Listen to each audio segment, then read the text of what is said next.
Welcome, everybody. Hey, thank you so much for joining the podcast Journey with Christian. Hey, guys, this is Christian Evans, your host, man, and I am so excited about 2020. I mean, new decade, new future. Just every year is brand new, and I love it. Every day is new. And guys, we're going to talk about something that I think, I've run into people that struggle with creating goals because they've had failures in the past that, I didn't achieve my goals for the year, and so this doesn't really work, and blah, blah, blah.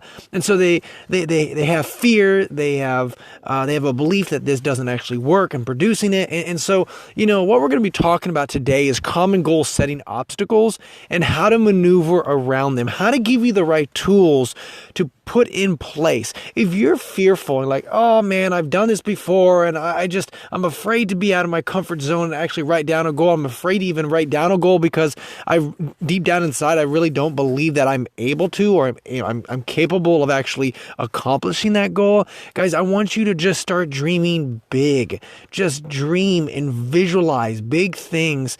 And my question a lot of times to people that are struggling with this is, why not you? Why, right? Why not you go out there and dream that vision? Why can't you be the one that goes out there and be financially free and debt free and have, why not you, where you can go out and travel around the world and see those things that are on your goals and dream thing. And so I just wanted to share this with you, and I just thought this was very powerful. Many people have issues with goal setting due to setting limiting obstacles in their own way. Some of the most common barriers to goals setting involve fear and lack of belief in yourself enough to even set a goal, much less follow steps toward achieving them. Perhaps if you know some of the most common goal setting obstacles, you can work toward overcoming them. You don't want what you think you want. Some goals are set because other people want them for you.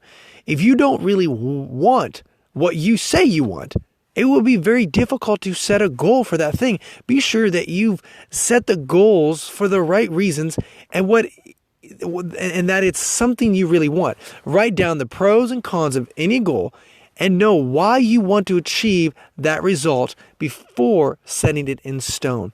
This is something that is so powerful. When you surround you surround yourself with family and friends. Your family and friends, they see things inside of you, which is really fantastic.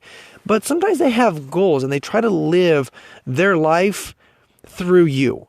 And obviously, as individuals and as people, we always want to, definitely if we have a good relationship with our parents or our grandparents or our family and friends, whatever it is, we want to please them. And by doing so, sometimes it decreases our actual potential of success because we're trying to go and please. That is the reason why we're doing it.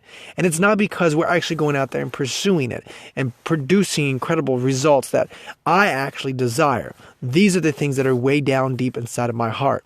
So, for example, this is just a really kind of a good example. So, my family has been all about jobs all the time, and that's perfectly fine. Go to get a good job with some great benefits, and do that for the next 40 years and 50 years. And I realized that just with my personality, just the way I talk, just the way I do things. And really, I see the visualization of what my skills are, and entrepreneurship and understanding entrepreneurialism and understanding that those are the results that I'm really looking for. And a job will never get those results that I'm looking for. So I really have to do one of those things. I have to do one of two things. I either have to quit a job and go pursue these goals and dreams, find a vehicle that can get me to those goals and dreams, or bring down my goals and dreams that would fit my vehicle that I'm in, which is a job. I can't go out there and be a multimillionaire and be, working 8 to 5, Monday through Friday. It's just, you can't go out there and do it. And so that's one of the biggest things. And so I had to take a stand. It took a lot of courage. It took a lot of strength, and it took a lot of, just kind of that risk, but it was a calculated risk. We had some money in the savings. We had some money in the checking.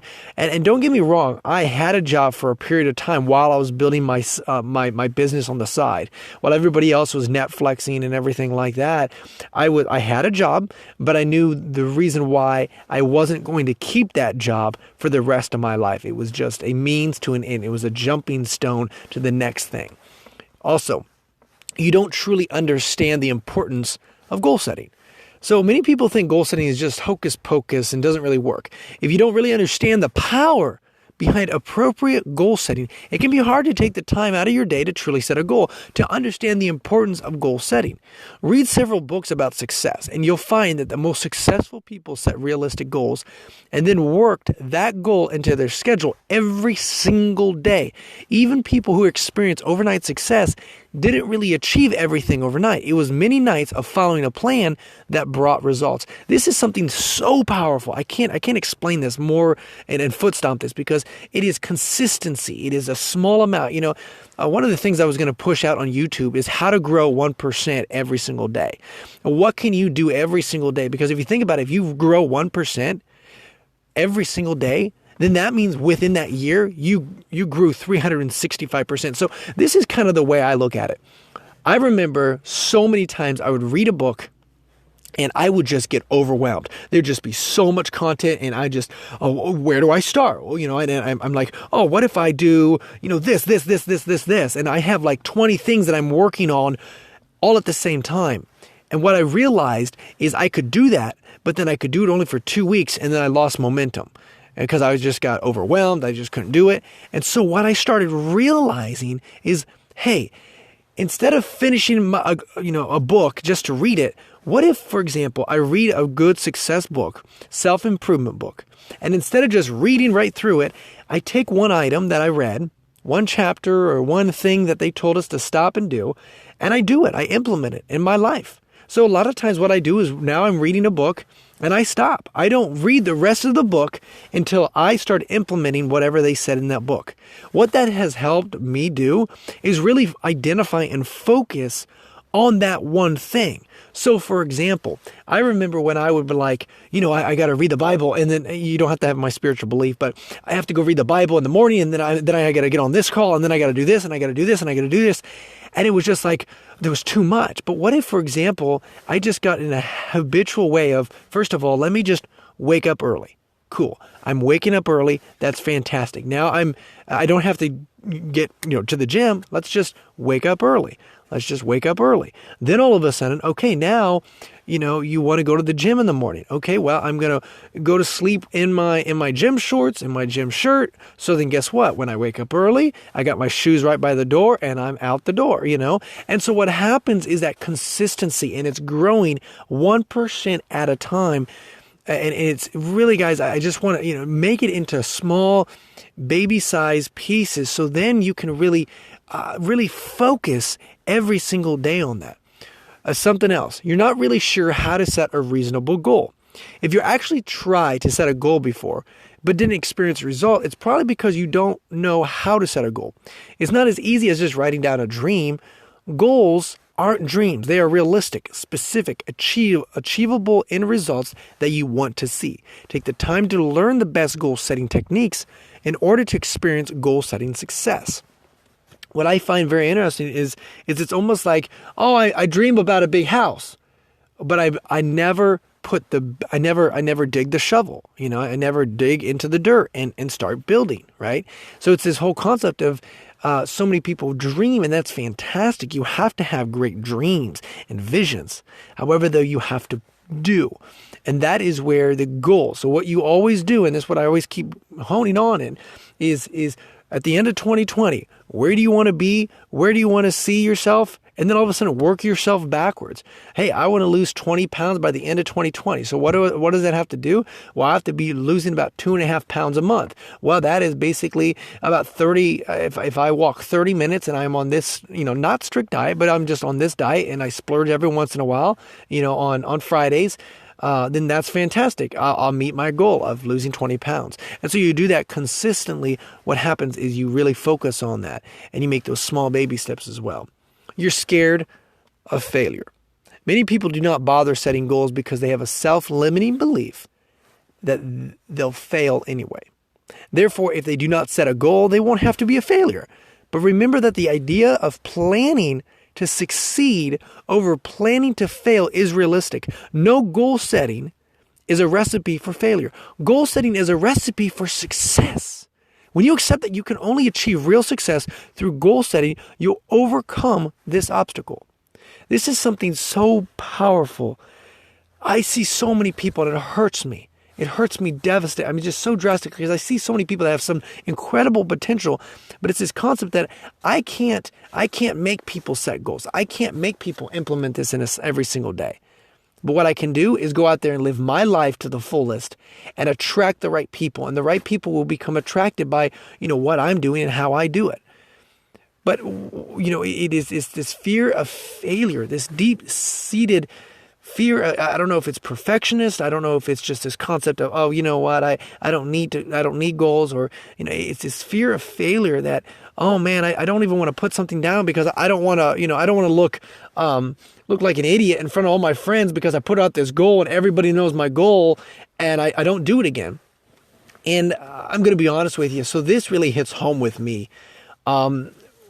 Before a while back, before I was building a successful business, I've tried numerous times. It's unbelievable how many times I've tried building a business,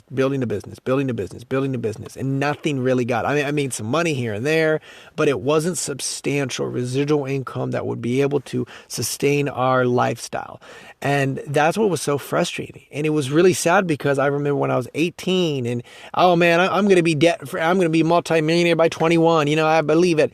Oh, by 22, I'll be, and I kept doing this over and over in my head. And I would, tell, and I would say to everybody, and I would never progress. I would never make a ton of money. I would never be, multimillionaire. And now we're in a situation where we are on that trajectory, and we've been able to mentor hundreds of families, of families and men and women that have been able to get debt free and to be on that right path to build and develop a family legacy. But it was just all about, embracing that failure, acknowledging that, hey, you know what? It's really a concept that John Maxwell talks about all the time: failing fast and failing often and failing forward.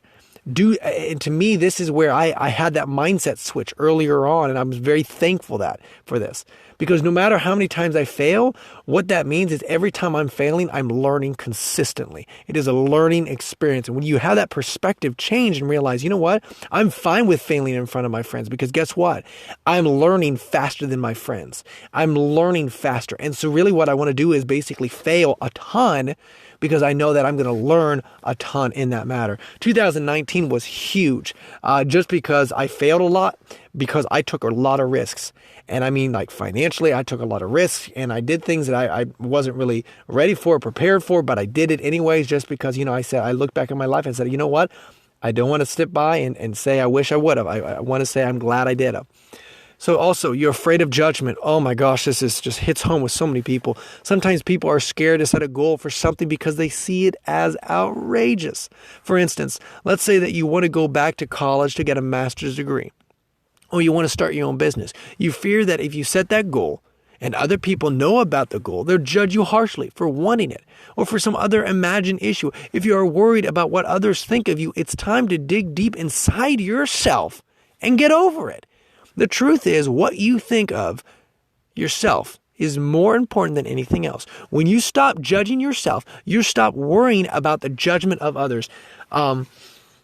Wow. First of all, just wow. I think so many people struggle with this. I hope that people can just realize that you are on your own journey. There is only one Bob. There's only one Susan. There's only one Jeff. There's only one Nick. There's only one, Adriana. There's only one Christian.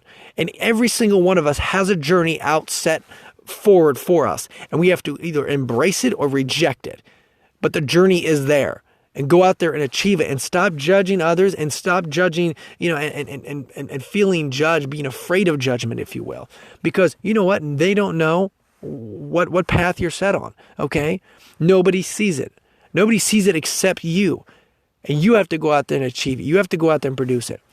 I've been, my parents, and I shouldn't say my parents, but a lot of my family, I'm very money motivated, and it's not because, oh, you know what? I want a whole bunch of, I used to be like this. I wanted a big house, and I wanted just I just wanted stuff and stuff and stuff. I used to be like this, but then I got deeper into my why. And the reason why I really want to have a substantial amount of income is because I look at my parents. I look at my parents and they're struggling financially. Every single time I have a conversation where we're talking about financial situations, and to be able to say, hey, Dad, I got you.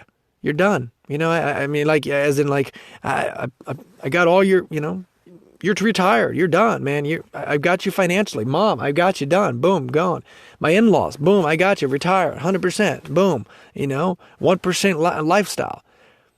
Being able to give to different churches and charities that we believe in. See, again, this is my deepest why. And I guess, in essence, you have to get rid of the judgment, to get rid of the negative connotation to people that are against you. You have to understand that this is the reason why I'm doing it, because people don't see the vision that you see in your head. And always remember that. You're afraid of success. Believe it or not, some people are literally afraid of success. They feel too much pressure surrounding success to actually make goals to be successful. They are more comfortable in their role as someone who is not successful or who is quote unquote normal, instead of as someone who set a goal, works toward achieving it, and is seen as success. The truth is, there will always be people who want to tear you down once you achieve some success. But the saddest thing in life is regretting not doing something. Most people regret the things they did not do more than the things they did do right or wrong. You secretly don't think you're worth it. This is where the way you see yourself is important, because if you see yourself as someone who doesn't follow through or doesn't succeed and who can't change their life, you'll avoid goal setting like the plague. You're the only person on earth who can control your actions. So you're the only one who can set the goals for you, and the only one who can make yourself feel worthwhile. It is just creating a ton of just producing it, just creating it, just making it happen. Just a lot of activity. John Maxwell talks about the big momentum, creating momentum. And in order to create momentum, you have to create action, and a ton of action. You don't really believe it's possible. People avoid goal setting because they simply do not see the vision of what can be. They don't believe. They don't picture themselves fully at the point of success, experience success. Since they think it can't happen, they don't try. But the truth is, you can't know for sure about anything unless you follow the steps necessary to reach a goal. You can dream big and reach for the stars. Trying is more important in most circles than actually making it. And chances are that if you really try, you will make it after all. Goal setting is an imperative. If you want to truly see all your dreams and visions come to fruition, it doesn't matter if it's business oriented or personal, setting a realistic and achievable goal and then working toward realizing that goal on a daily basis does work. You just have to do the work. For the longest time, I remember so many people would always say, do the work, do the work, do the work. And I'm always like, what work? Like, I would read these books and it was really inspirational and I loved them. They were really cool. But it's like, at the end of the day, like, what work do I need to do to create the result that I'm looking for? And this is where I just stop and I want to foot stomp this. And I kind of McFly, hit you on the head and say, hey, you need to listen to this. Find the people that have the result that you want out of life and attach yourself to them and pursue them and listen to them. What I mean by that is finding mentors and coaches. People that have the lifestyle. Now, not just categorizational, not one aspect, but holistically. Someone that has it relationally, spiritually, financially, maybe even physically, whatever it is, those goals that you have in your head that you want out of life. Find those people. And how do you find them? There's people all over the world, whether that be in business, whether that be in your career, whether that be, financially, whether that be spiritually. Whatever it is, go out there, find them, pursue them with all ambition, and make that happen. Guys, I hope this was impactful. If you guys like this, go ahead and share this with your family, your friends, other individuals that you think would be beneficial to hearing about it. But I appreciate you guys tuning in. And until next time, Christian out.